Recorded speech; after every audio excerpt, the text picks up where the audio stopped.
Usual, before I begin, I'd like to acknowledge our traditional owners of the land we're meeting on, the Gadigal people of the Eora Nation.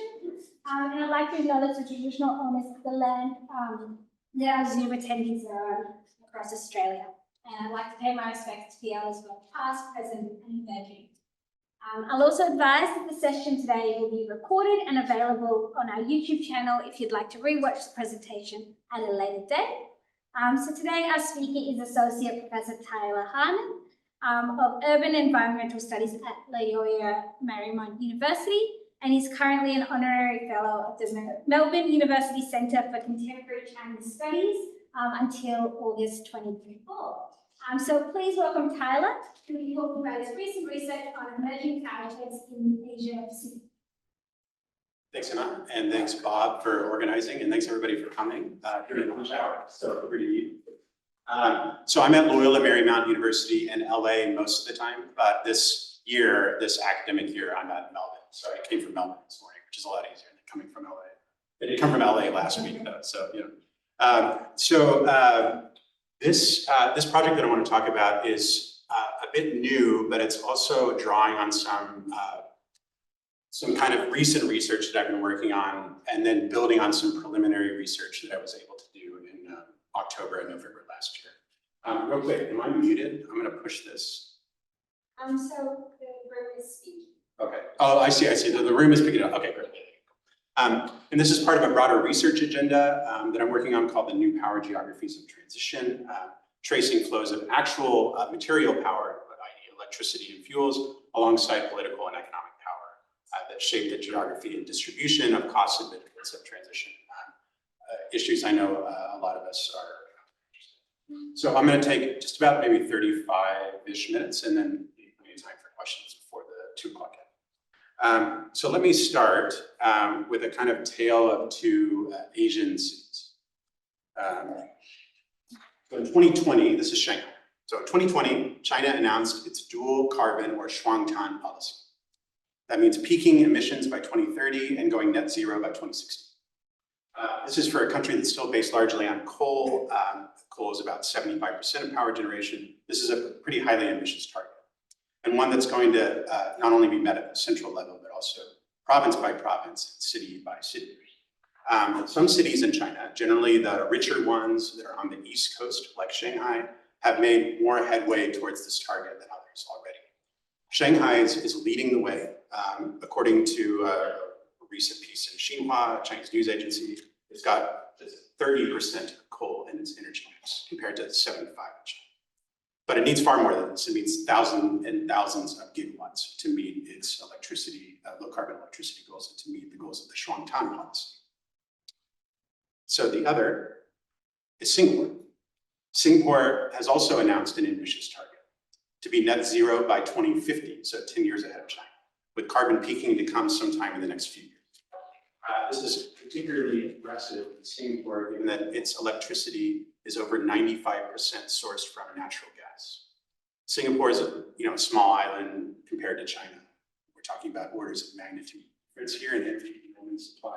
This commitment still represents a wholesale reset of its energy system with a vast deployment of renewables. A lot of us are geographers here, so we already know the issue, right, with cities that demand this kind of energy transition. Where are they going to put it? This is evident when we look at satellite images of Shanghai on the left and Singapore on the right. In Shanghai, of course, it's one of the world's largest cities. We can still see some agricultural land to the south, but that's all protected with an agricultural redlined policy, meaning that you can't develop that for anything, especially renewables. And agro-photovoltaics are not kind of at the stage at the moment where they'd be deployable there. If you look at that island up there that's called Chongming Island, there's already 500 megawatts of solar on that island. It's being turned into an eco-island. Fellow geographers, Eric Shepard and forgetting the other name, I've been working on this for a little while. But 500 megawatts is just a drop in the bucket. We need thousands of gigawatts here to provide Shanghai with the amount of power that it needs. In Singapore, I mean, it's even smaller. There's really no place to put it on the island at all. There are some marshlands, perhaps. There's some offshore, but there's really no place. And that's just wind and solar. I mean, what about hydropower? Right? Hydropower provides baseload power source. There's nowhere for that in these cities. I mean, this is pretty obvious. So the answer is, of course, clear to everybody. It's going to be imported. And by import, I mean it's just going to come from outside of the mega region. So this is a photo. It's not my own. I'm not allowed in a place like this. Don't. This is the core of the sort of electricity system here. But this is the Beijing Control Center for long distance electricity transmission for China's state grid. Now, I have been to the state grid offices, but not here. This coordinates flows into Shanghai, even though it's based in Beijing. Shanghai, as you probably suspect, already imports about 50% of its electricity from outside of the mega region. And here the mega region means more than just Shanghai, it means the whole Yangtze River Delta. So past Suzhou, from quite a long way away. Singapore, on the other hand, imports its natural gas, but that's about it. It does have plans, though, which I'll talk about later, to significantly ramp up its exports, or excuse me, its imports of electricity. Lee and I were talking about this over lunch. Essentially, almost all renewable energy added to these cities' energy mix is going to come from imports. And so, if these cities are importing, somebody is exporting. And to preview this a bit, because this is going to be part of the talk that comes later, from Shanghai, these exports from elsewhere and importing into Shanghai mainly come from hydropower that's in central and western China in the provinces of Hubei and Sichuan. But there are new flows, new emerging flows that are coming from solar and wind projects in China's northwest, from the provinces of Gansu and Qinghai. For Singapore, it's simpler. Right now, the only real import is from Laos. I'll talk about that project in a moment. But there are other plans for other projects too. The Sun Cable one was one of those. Maybe a lot of you have been hearing about or even been researching that, coming from Australia. So what we're seeing here then is that import of hydropower from Laos. This is the Sayaburi Dam. This is Laos's largest dam at 1.2 gigawatts. It's on the lower Mekong. 10 more dams are planned in this area. What's interesting, I guess important about this dam in this respect is that it sends all of its power to Thailand, which then sends some of it to Singapore. None of this power gets used in Laos. For both of these scenarios in Shanghai and Singapore, we're talking about distances of export and import of about 2,500 to 30,000 kilometers. So long, vast distances. So delivering this electric power is an already extensive, but still very much growing network of high voltage transmission lines. These are both AC and DC. So there might be it's possible there's a power engineer here, and if so, I apologize because I'm going to try my best to just briefly give a sense of what these are like and why they're important. So there's the first type, which is AC, or high voltage AC transmission. These are lines ranging from about 400 to 1,000 kilovolts, and they connect AC grids. What's important about these is that they usually have multiple nodes that allow for transmission to multiple load centers. So it's not just from one place to another place. You can take power out at specific places. These nodes also allow for an easier addition of new lines in the future. These HVAC or HVAC, AC lines, let's just call them that, corridors tend to be a little bit more limited in their capacity to transmit power, and they tend to be employed over shorter distances. Over longer distances, the other type, DC, becomes more economical. So these DC lines, which high voltage DC, ultra high voltage DC, we're starting to see a lot of those in China mainly. These utilize high capacity lines. They're specifically built for long distance power transit. They're usually only economical for distances that are at least 500 kilometers. So not short distances. These lines originate generally from a cluster of large power plants. They might originate from one mega project, like a dam. And these corridors tend to be much more direct than DC. They don't have nodes where you can take power out. They're not as easily connected to a new line in the future. There are kinds of big one-stop projects that connect cluster plants or one single big plant with very few voltage transformations. And what we're looking at here is one of these DC lines in China. This is actually the biggest one in China and therefore the biggest one in the world. It's called the Power Silk Road. It's a 1,100 kilovolt line that stretches 3,000 kilometers from northwest China to Anhui province, which is basically on the doorstep of Shanghai. So this power is going to Shanghai from northwest China. So this is the material network that links the exporter to the importer, and the network that's essential to meeting China's climate goals and therefore the world's climate goals. So this transmission network forms the material basis for a concept that colleagues and I proposed called the powershed, which is in the title of the talk. So the powershed was initially conceptualized by one of these colleagues, Darren McGee, who's now at Western Washington University, as similar to a watershed. In his words, it represents a space over which a portable resource, in this case, electricity, but you can also think of it as water, is collected and concentrated for use, with the use frequently occurring a long distance from the source. So we've subsequently, together with colleagues, modified this concept in several papers to emphasize both the kind of material energy, again, thinking about electricity, something to be collected and concentrated, that flows through this infrastructure. The infrastructure, mainly the transmission lines, but also the power plants, the transformers, and also the socio-political power relations that shape these flows in their infrastructure. It's always fun to do puns on power because it can mean more. This allows us to map and analyze regional and even global power geographies that are emerging in the transition to renewable energy. Often, but not always, that power, again, literal material electricity power, but also socio-political power flows from the exporter to the importer. That's generally the direction we see. Here's a schematic from one of our recent papers about the powershed. I won't go into too much detail here, but maybe I'll just step over here and point out a couple of things. So you have kind of global drivers that shape these powersheds here, national drivers here, but the relationship I think is maybe most important, and the one I want to focus on in this talk is the relationship between supply and demand areas. Again, the kind of like actual description here, I won't see, but let me point out that relationship, and then the fact that there are different types of transmission infrastructure linking these supply and demand areas. Specifically AC, which looks a bit more like this, conceptualized something with multiple nodes, and then ultra high voltage and high voltage DC, which is more heavily direct.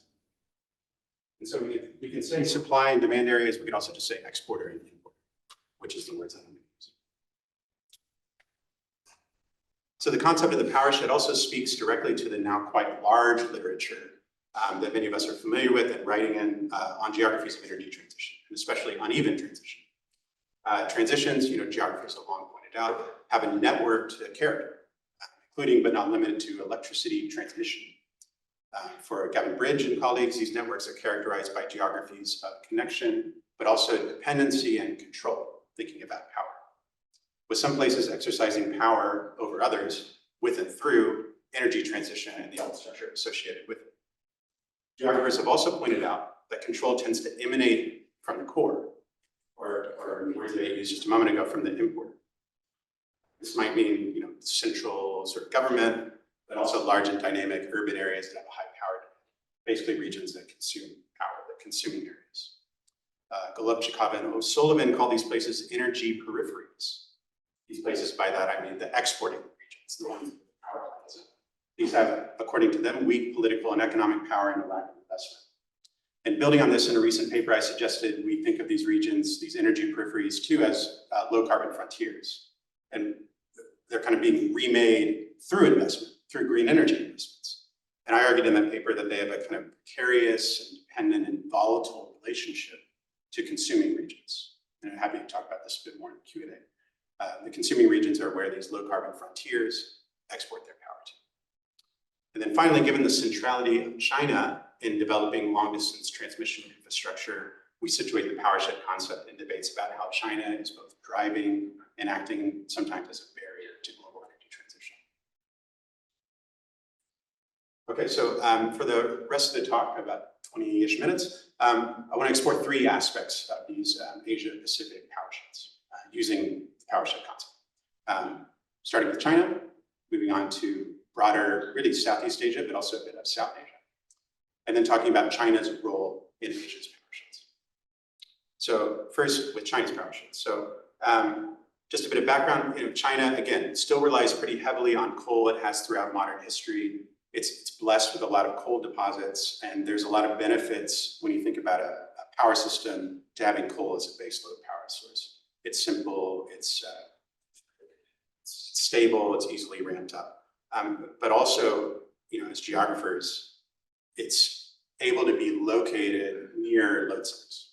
This is the main thing about coal. This is a map from a paper by Cui et al., which shows the locations of China's over 3,000 coal-fired power stations. The colors here really don't matter. Some of them are, they're all coal-fired power plants. Just notice here that they're kind of concentrated in the central part of China and especially eastern China, including on the seaboard. So areas that are very urbanized, where there's not a lot of land. But these are where coal-fired power plants are being built. Hydropower, like coal, also has a long history. First plant was built in 1911, and there were a lot of plants built in the 50s and 60s during the Mao era. These plants that were built then were pretty close to consumers too. This is just a map from 1990 that shows the locations of hydropower plants in China. Notice that if you look at how they're clustered, they're still kind of clustered in the eastern part of China. But there's a lot more as we trend towards, basically, we can think of Western China as not really just this, but more like starting here. So you start to see hydropower being developed further from urban areas, further from giant load centers.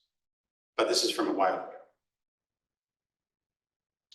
In the mid-1990s, the Chinese government announced a policy called Send Western Electricity East, or Xidian Dongsong. This was based on two ideas, that especially the booming kind of Guangdong province, Pearl River Delta area needed power that it didn't have, and that the power could be found in the West, specifically the provinces of Yunnan and Sichuan. There was also a campaign, an economic development campaign to open up the West and help it catch up with the more prosperous East, in part by selling power through these different corridors, or as I would want to call them, powersheds. This is an older schematic.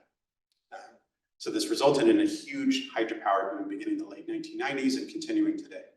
This graph here shows the Three Gorges Dam. That's what generally gets all the press, but just notice how much other hydroelectricity there is and when it started in the 1990s. Most of this is located in Western China. This new capacity is located in Western China. And more than 70%, so that's statistic here.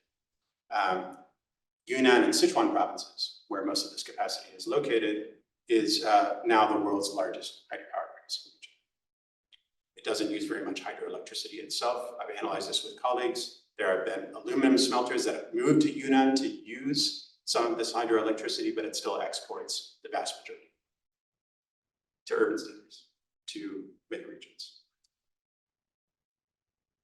So in a recent paper, we made an attempt to map these power sheds, maybe better called hydro power sheds, because we're talking about hydropower specifically. In this map, each red dot represents an importing area, a consumption area. These are scaled by their electricity deficits that need to be met by power imports. DC lines are shown in the purple, and their width is the capacity of the line. And the arrows, if they're not really on this map here, if there's just arrows without a line, that means AC transmission. One of the main takeaways of this map is that it's mostly, in fact, almost all DC transmission, long distance power lines. I could spend a long time talking about this map, but let me just point out the kind of two main hydropower sheds. You've got the Pearl River Delta centered on Guangzhou and Shenzhen, right next to Hong Kong. And then you've got the Yangtze River Delta, which is Shanghai again. Notice that the Yangtze River Delta does have the largest deficit. And it's the region that's importing the most power from hydroelectricity. Those are two distinct power sheds that have their own distinct transmission lines coming from distinct hydropower projects that are completely built and designed to send power to those regions, not somewhere else. And so you can't actually rejig that. That's where the power is going to go. There's a clear and prominent trend of this continuing. The central China plain, smaller power shed to the north is already receiving a pretty large amount of hydropower. But that's going to ramp up significantly in the future as we look at government 5-year plans. But it's not just hydropower. All renewable energy is booming in Western China, including solar and wind. China has a combined 1,300 gigawatts of solar and wind. up from basically nothing in the late 2000s. That's just a humongous construction. That's 40% of the world's global total installed capacity is in China. And then more than half of that is in Western China in places that look like this. This is in Northwest China's Gansu province. There's still hydropower being planned, as I mentioned. That's even moving further west into Tibet Autonomous Region. But what's feeding into emerging power sheds in China is solar and wind. And this is still a long way away. We're still talking about thousands of kilometers. Our team hasn't analyzed this quite yet, so we'll rely on this map from IEEE Spectrum. This shows new transmission lines in China, or new and old, I should say. So these are the ones that I was talking about just before. So this is the Pearl River Delta Power Shed. This is the Yangtze River Delta Power Shed. But then notice these. That's not coming from hydropower, that's coming from solar and wind. This is a new power shed that's being concentrated on the central China plain and then being delivered up to places like Beijing. So that's what's emerging in China, and it's huge. The Power Silk Road project, the biggest transmission line in the world, that's the one that's the longest, coming from far northwest China and being delivered to the central China plain area. Both of China's grid companies, the State Grid and the China Southern Power Grid, have announced huge future investments in high voltage transmission. So this is only the beginning, truly. There's going to be a lot more. Well, this is framed in Chinese policy and speeches, leaders' rhetoric, as necessary for China to meet its Shuangtan net zero goals, and specifically for China's cities to meet their goals. It's also framed as a development opportunity for Western China, and I think this will become familiar to a lot of us, as an economic development opportunity for places that have long been the periphery, places that have long depended on extraction. But because of the direction of power flows in the power shed from west to east, Western China has, I argued in a recent paper, been kind of caught as a resource provider with little power, making it vulnerable to policy and price swings, to over-enthusiastic local governments and developers that offer tax holidays, but then never actually get tax revenue. And it's vulnerable also to climate change. Meanwhile, local communities, it won't surprise you to hear, get little direct benefit from these. They do receive land transfer fees when they transfer, basically rent their land for these projects. Some of them that are in places like, I don't know how to go backwards here. All right, here we go. Places like this is this land doesn't belong to any community. So that is just local government land. But in places maybe more like this, where community members do own land, they can receive rental fees, but they're quite low. And so it doesn't really supplement much of their income. Electricity is immediately feeds into a DC line and is sent to Shanghai. So it's not used in the local area. It's not used to develop new local industries. And generation has not yet attracted new industries either. There is a plan to bring solar panel manufacturing out to areas like this, but it hasn't really happened yet. And so it's kind of stuck in a new dependent relationship where you're just sending or exporting power to a big region, but not receiving as much benefit as they might hope. So two more aspects I want to cover. Next, turning to examine a kind of more recent and even more emergent power sheds across Asia and especially Southeast Asia. So last October, I was in Singapore for the Asia Energy Week, which was several days, not actually a whole week, of panels like this. We've all been to things like this. There's a lot I could talk about here, but the main kind of theme throughout, the thing that everybody was so excited, that everybody was talking about in each panel, was about power interconnections. So interconnecting different countries and sending power cross-border. Being held in Singapore, if Singapore is going to import power, it's going to come across borders. And so you could see why thinking about Singapore's energy transition, why this would be really important. And there was one project that everybody wanted to talk about the most because it just came online. And it's called, some of you may know about this, the Lao Thai Malaysia Singapore Power Integration Project. It's called the LTMS PIP, and everybody was talking about it. Just 2 weeks before that, I was at another one of these types of energy events. This is the Asia Energy Forum at the UN Economic and Social Commission for the Asia Pacific in Bangkok. This was energy ministers from across Asia were coming to this. People were also here talking about the PIP, the Power Integration Project between Laos and Singapore through those other countries. But what I found maybe most prominent and interesting in the case of powersheds is how energy ministers, when given a chance to introduce themselves and speak in this large forum, what they chose to talk about. And I'm just going to read a few quotes here. So from Laos, the energy minister said, Laos has abundant hydropower, wind, and solar resources. We already export to Thailand and Singapore. We're studying a new subsea cable through either southern Vietnam or Cambodia. Okay, so interested in export. Mongolia has excellent hydropower, solar, and wind sources that can be supplied to China and North Asia. We should be laying the foundation for increased cross-border transmission. Tajikistan. Hydropower is dominant in the electricity mix in Tajikistan. We're exploring solar and wind. 60% of our future production of environmentally clean energy will be exported to neighboring countries. Okay, so the key theme here is energy exports from resource-rich regions to importing regions. They're talking about countries, but we can also think of cities. And also kind of selling your resources, talking them up, saying, look at all the resources we have that we can develop and that we can't consume ourselves, so we want to export them to you. This was a key theme too. And there were also talks of different types of power integration projects beyond the including one between Brunei, Malaysia, and the Philippines. Those of you who work in Southeast Asia, I know there are many of you, might say too that these types of interconnection discussions have been going on for a long time in ASEAN, and that's absolutely right. I think it's just kind of back again. It's sort of a big deal. So power integration projects, power sheds that include solar and wind are basically non-existent at this point. But there are ones that include hydropower, and these form the backbone of what might be future solar and wind power sheds. In addition to the 4 in China from earlier, from the same paper, there's 6 in South and Southeast Asia that I think it bears just sort of pointing out. And so the main power sheds that are going to have DC transmission, there's one from Eastern India to Delhi, and there's one from Tajikistan and Kyrgyzstan to Pakistan here. So 2 power sheds there.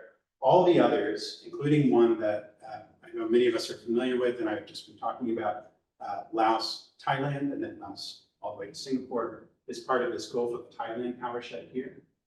And that, you don't see any lines there because we were trying to visualize that it's AC transmission and it's actually not all that much. It's important for Thailand, but compared to China, compared to what's going to happen in India, it's not that much. There's also, in addition to the Gulf of Thailand power shed, these are consumption regions. There's a small power shed between Laos and Cambodia as exporters to Vietnam. And then to southern Vietnam and then also to northern Vietnam. These are the direction of flows currently. They will increase over time. There's lots of talk about upgrading these lines. And when we see solar and wind come online, they'll be utilizing these existing pathways, power sheds, for the foreseeable future.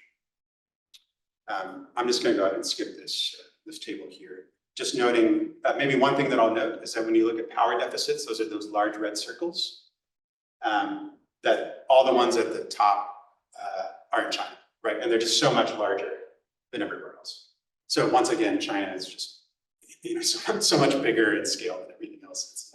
It always it bears repeating. Okay, so then on to this Lao, Thai, Malaysia, Singapore power interconnection project. Again, this is not actually that much power. I think it makes more sense to talk about it as a pilot project, anticipating future power transfers. This description over here is really fantastic. I know you can't see it, so I'll just summarize it. What it says is that there weren't new transmission lines built for this power integration project. It's instead going through existing transmission lines between Laos and Thailand. These were already constructed by the Thai authority, EGAT. And then once the power reaches Thailand, Thailand wheels it, basically sends an equivalent amount of power to Malaysia, and then Malaysia does the same thing to Singapore. It's more of a market construction than it is an infrastructure construction. But this has been seen as pretty successful, even though it's a fairly small amount of power. It ends up being about 1% to 2% of Singapore's power needs. So there's going to need to be a lot more of this if Singapore is going to import its power. That's a dam in Laos on the top, and then Singapore on the bottom, of course. And so other avenues being explored are a subsea cable from Cambodia. Are people talking about? They can hear it. No, I was just wondering whether that was. Oh, yeah. Thanks, Evan. Yeah. There's a subsea cable being explored from Cambodia to Singapore. There are big plans for an island. Leon and I were also talking about over lunch from an island in Indonesia called Rimpang Island that's being developed by Chinese investors to send power to Singapore and other places as well. And then there's the Sun Cable project, which I don't believe is going to go forward as a power transfer project, but it's going to become something else if it gets off the ground at all and become a green hydrogen project, which is also fascinating.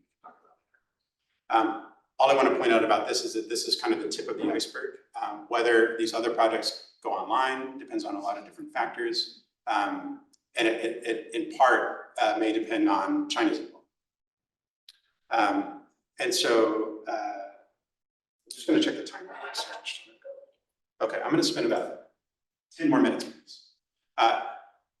There's a problem though with this Lao, Thai, Malaysia, Singapore project, which is that the Lao electricity grid, electricity authority called Electricity du Lao, has long been on the verge of bankruptcy.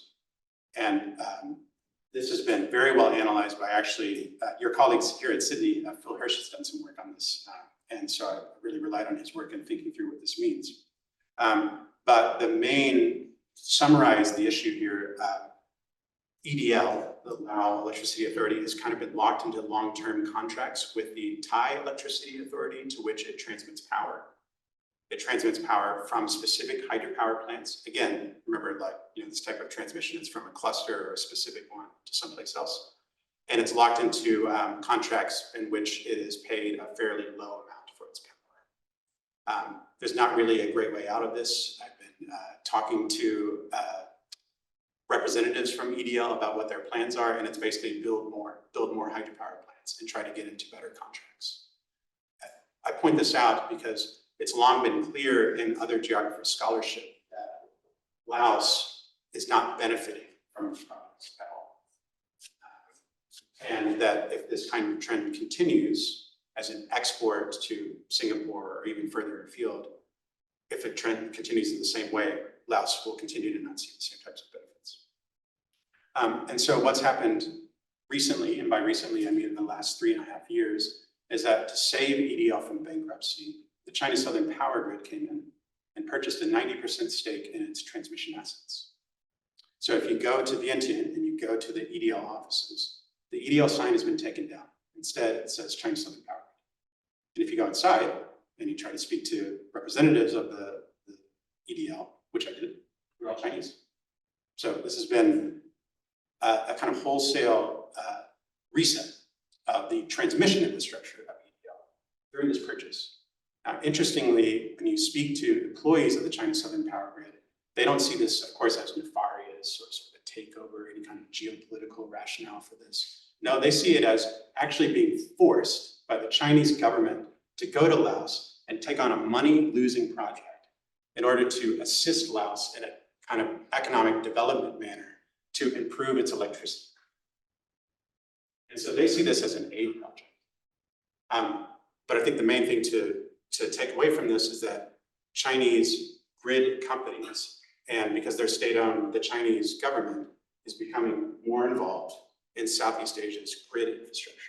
And this has implications, not just for Laos, but for the rest of Southeast Asia. So for the last 8 minutes or so, I just want to talk about China's role in what we're seeing in these new emerging power sheds in Asia. This is a map from the Global Energy Database, which is based at Boston University. This is of China's, let me go this way.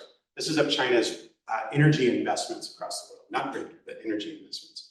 Down the bottom, I know it's hard to see, there's coal in black, dark blue is hydropower, light blue is gas, everything else is renewables. So just notice that there are areas like Brazil of high hydropower investment. There's Cambodia, there's Laos. But if you look for the bright colors, you'll see that there are some solar and wind investments in Africa, in Europe, and then emerging in Southeast Asia. And so while China, in thinking about shaping global energy transition, has been mainly investing in fossil fuels, there is this emergent investment in solar and wind as well. And alongside those solar and wind, and of course hydropower investments are investments in grids. So this is a map of these grid investments, the kind of marquee ones here. The main ones here are, there's been a big investment in Chile, which is a 28% stake. There's been a big investment in the Philippines, that's a 40% stake. And then there's the one I think that's the most interesting case for this talk, which is Laos. And that doesn't even have any kind of description here, but Laos is where there's a 90% stake. And so obviously asset purchases where you're just a joint owner are different than if you have a controlling stake. There's a difference between just being an operator and constructing new grid infrastructure. But we are seeing a trend, and especially Chile, Brazil, and Southeast Asia, of China becoming the main operator of the grid and then actually constructing new grid infrastructure as well. And so the last thing before I finish is I want to talk about a particular organization in China that has been pushing for global grid investments and also tying together themes from earlier interconnection. And this is GuideCo, or the Global Energy Interconnection Development and Cooperation Organization. And so GuideCo is they call themselves an NGO, but they're basically a research institute of China's State Grid Corporation, a state-owned enterprise. They're based in Beijing. They, since 2017, when Xi Jinping announced that this should be developed as an NGO, it was in Xi Jinping's words, has been a major face at conferences across the world about energy, including the two that I mentioned earlier. And they have been pushing for not just interconnection, but global interconnection. And that looks like this. And so GEI, or GuideCo, will deliver talks at these different events. And they'll show maps like this. They'll show GIS databases where different areas that are suitable for solar, wind, and hydropower can be developed in far-flung areas, but if they're connected to the grid, then they can be sending power to places like Shanghai and Singapore. This is and while this may look, I mean, on the surface, this seems a bit far-fetched, right? But they have extremely high-level people come to their events that spruik up this type of global energy interconnection. High-level UN people, high-level academics from America and Canada. People are taking this very seriously.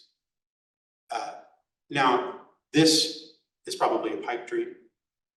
Connecting Russia and Alaska seems like it's something out of a fairy tale, right? But I think there's a better way to explain and think about what GuideCo is doing here. And it's not to interconnect the entire planet with energy interconnections and DC transmission. It's to overload folks with information and say, look at everything that we've done, everything that we've researched, and all the capacity that we have in China to deliver high voltage transmission. Now, what can we do for you? It's a kind of foray into the state grid and the China Southern Power Grid, making additional investments and new ventures into global power grid infrastructure, including in Southeast Asia. This is kind of early days for this research with GuideCo. I've been going to a few events and speaking to a few people, so I'm really keen to sort of dig into this aspect of it further as one kind of key way that China, meaning the Chinese government through its state-owned enterprises, is influencing energy transition elsewhere, not just through kind of actual construction of transmission lines, but through policy and thinking through what power grids should actually look like. Okay, I think I'll just finish up with one slide and then we'll have plenty of time for questions. So some preliminary conclusions, given this is based on some previous research, but again, it's a fairly new project. So there is extensive long distance and cross-border electricity transmission across the Asia Pacific, but especially in China. China developed this a lot earlier than everyone else. These are only growing in the Chinese case. They were based on hydropower, and now they're also being based on solar and wind. And these are central to China and Asia's energy transition. So if you think of energy transition as being concentrated too around consuming regions, about big mega regions that have energy deficits, then those imports are very clearly reshaping the geographies of transition, and also environmental and economic outcomes in other places. China is both a model for, given its long distance power transition infrastructure it already has, and it's a driver of these new energy flows because of its investments and because of its kind of, what do we say, leadership through things like GuideCo and thinking about energy interconnections. And I would argue, at least it's been helpful for us to think with a powershed framework as being able to help us trace not only the material flows, so looking at the power transmission lines themselves, but also their distributions of costs and benefits, who's benefiting, who's not, which are, of course, questions that many of us are exploring.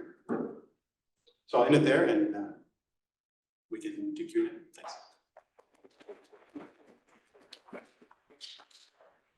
Thank you so much for your presentation, Tyler, and coming all the way from Melbourne to share your research at our thinking space. So we've got some time for questions. Does anyone have any to start us off with? If anyone on Zoom has them, just pop them in the chat box. Yeah. I'm checking that. Okay, perfect. That was fascinating. Learned a lot. Geopolitics. I'm interested how you factor geopolitics into your conceptualization of the you said watershed, power shed. I mean, it seems like they're two different things, right? Intranational exports is a very different thing to international, obvious point. But I think about Singapore, the kind of long history of suspicion of surrounding countries based on water imports from Malaysia, lots of suspicion and gory history of debates there. Yes, how do you factor that in, the kind of geopolitical blocks and allegiances and how that shapes things? There's not just technical infrastructures, right? They're riven with those geopolitical dimensions. Thanks for that comment. It's really important. And another good example there actually would be, so Nepal is developing hydropower and hoping to send it to India, but India won't purchase any hydropower that has Chinese involvement in the hydropower projects. So if China's investor or constructor, they won't buy it. So clearly geopolitics is shaping, but also making, I guess, acting as a barrier to development of that power shed, which is why it wasn't one of them. So, but in thinking about what geopolitics means, I mean, beyond like acting as a barrier or maybe facilitating between friendly countries, that power sheds would be more easily sort of enabled, especially if there's already existing power transition between countries.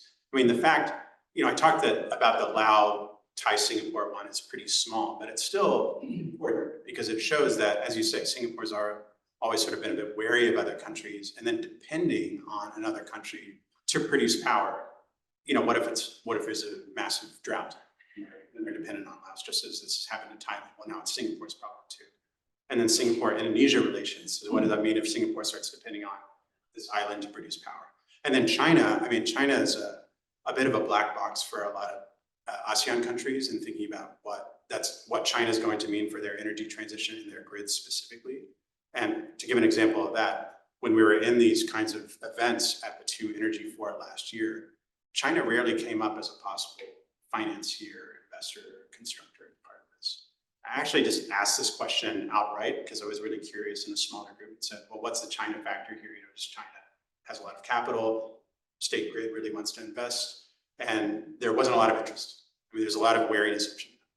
And so that may also decelerate the development of these emerging power sheds if these countries remain wary of China, as we know many are. So kind of a roundabout answer to me. That's good. Any other questions? You talked about attending some of those high-level meetings. I'm just wondering, how are these findings received in those meetings? I mean, do governments really, are they supportive, or is there any kind of alarm in there? Yeah, I think the case of EDL in Laos and Laos not receiving the types of benefits that it hoped for as being the battery of Asia is a very well-known sort of consequence of developing all this hydropower for Thailand. The problem with the EDL case with the Lao electricity grid is that there's no way out except building more in their minds.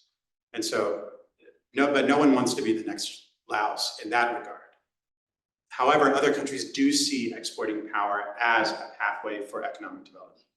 And from all those quotes I had mentioned earlier, where people were kind of spruiking up their resources and saying, we have these resources, we want to develop them, we want to export them to all of you. So this is still clearly a very popular way of thinking about using your newly valuable renewable energy resources that maybe you hadn't thought about, these vast deserts or plains, as being possible for wind and solar development, right? And now they are. This is a very popular idea. I think people are concerned and wary that it could end up being something like Laos, but that doesn't mean that people aren't trying and they aren't talking about it. There's always a big gap between rhetoric and actual implementation. Great, so I've got a question on the Zoom, and then we'll hear from Leanne and Sophie. And I think that will probably take us to the time, but I'm sure Tyler might have some time after as well, if you've got any questions after Claudia. So you've got a question saying, thank you for the great presentation, and just piggybacking off Neil's questions, can you tell us a bit more about the social, so the local and transnational movements potentially opposing this emerging energy network in Asia, and how they sit within the powershed framework? Yeah, thanks. And I know that folks at this university have been working on this in the Southeast Asian context, so I would be drawing on their work when answering this question. That first, let me say, the area I'm most familiar with, China, there's not a lot of grassroots movements against hydropower development. That's not really possible.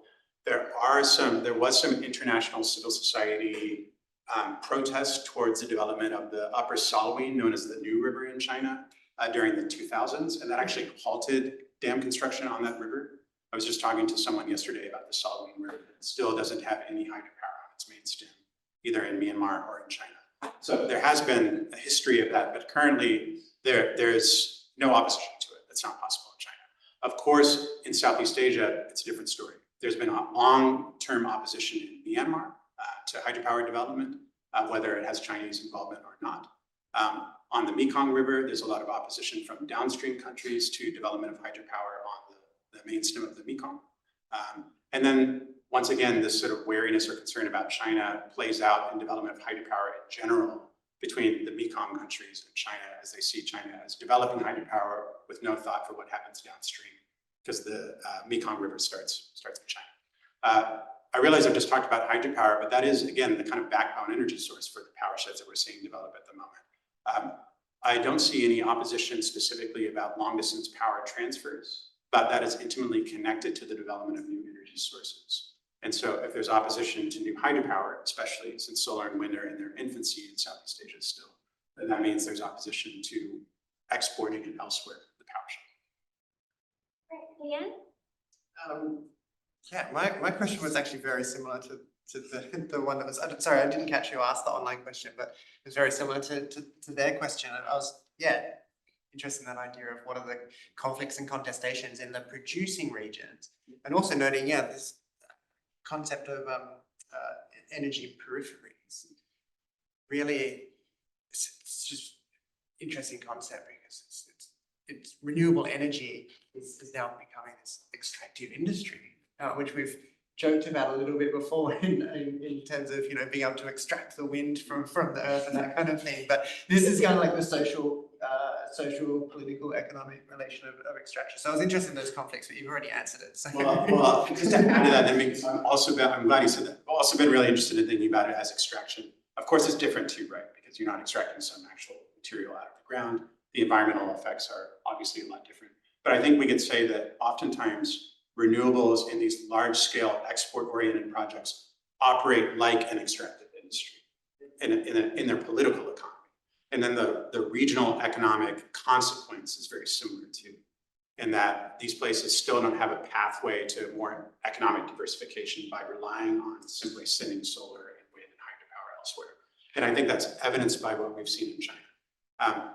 Yunnan and Sichuan, the world's largest hydropower producing region, yes, they've developed economically, certainly in the last 30 years, as has the rest of China, but I wouldn't say this is because of hydropower. Relying on hydropower has not been an economic development strategy, nor will we relying on solar and wind for these other places.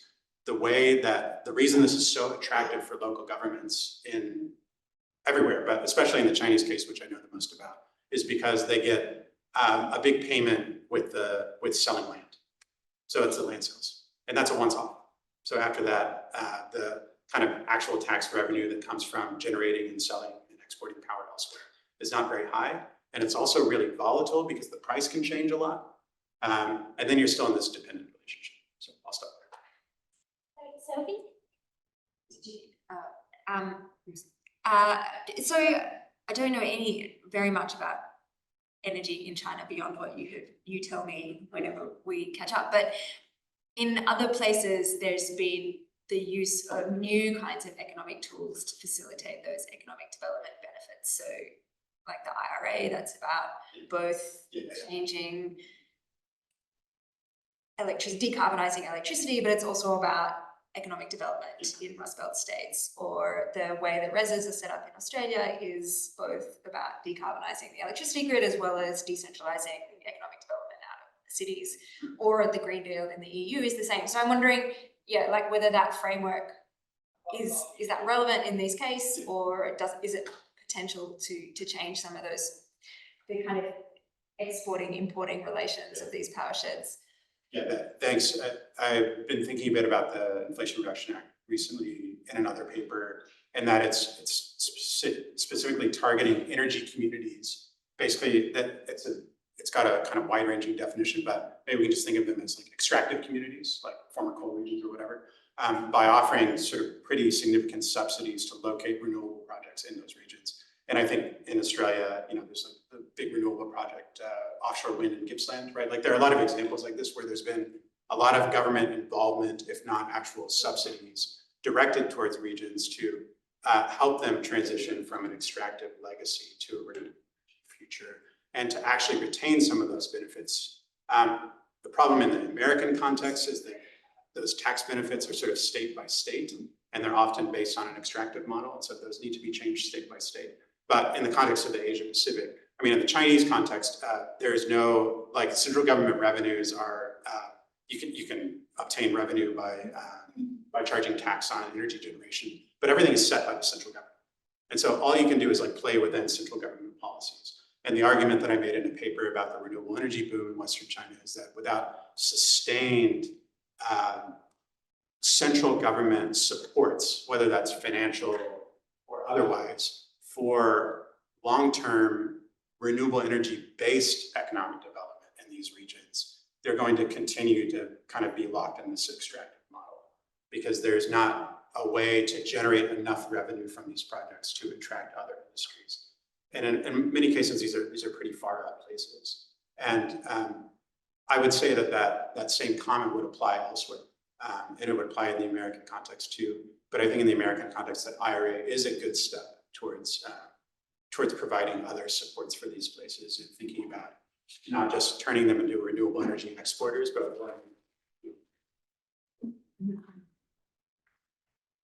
I think maybe a quick question. Yeah. So I like the idea of the power shed. It reminds me a little bit of Jacqueline's work on teleconnections between different places, and I really thought that, particularly when you had those really long distance connections of thousands of kilometers. Kind of we're talking about the kind of notion of them being sort of like extractive industries. What are the ecological trade-offs? I mean, the picture you showed, it looked pretty desolate spot that there was no trade-offs, but that's probably not, I mean, that's probably more the exception than the rule. And so, there are ecological trade-offs to it. So it is an extractive industry to some degree because there's some sort of trade-off. Well, what are those trade-offs like? So in desert regions, there'll be these regions, they are actually in Chinese often called wasteland. Like that's the actual name that's applied to them. But of course they're not, right? They're ecologically extremely productive and important places. Again, maybe switching to the American context quickly, there's been a lot of opposition in California and the Intermountain West towards solar energy development in deserts because of endangered species. And so there has been a lot of also excellent work done around sort of thinking about what the best siting for these new large-scale solar installations would be to lessen the degree of environmental impacts. There's always a trade-off. Of course, the trade-off is going to be less than what it would be if we're talking about a new coal mine. Sure. Right? But there's certainly trade-offs too. And then that's not even thinking about like what Leon and others work on, the components that go into these solar and solar panels and wind turbines and where those are coming from. And just to maybe offer a quick aside, a lot of silicon for solar panels comes from Western China too. And it had a lot of silicon smelters will have direct relationships to hydropower plants. So they get cheap power for their smelters. And so hydropower is basically producing environmental impacts beyond just building a dam or diverting a stream from river course, because it's actually attracting these new industries that might have been located elsewhere. So yeah, I mean, it's an important question. Thanks. Great. Well, I think that brings us to our time for today. Thank you again for your presentation and for all your great questions. To end, I'll just highlight that in 2 weeks' time on the